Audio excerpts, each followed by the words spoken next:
HFLI's Introduction to Design Thinking workshop for educators is an opportunity for teachers and principals to learn about design thinking. What is it and how could it empower teachers and principals to design greater learning experiences? They're not from necessarily the business world, they're actual educators. So as an educator, being able to talk in those terms is very, very beneficial.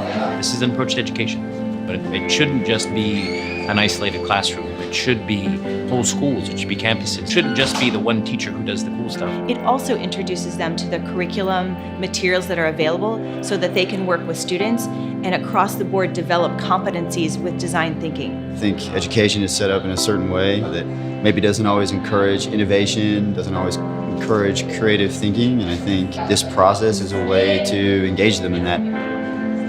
I love it. I would totally recommend it. It's a different way of learning and they grasp it and they love it.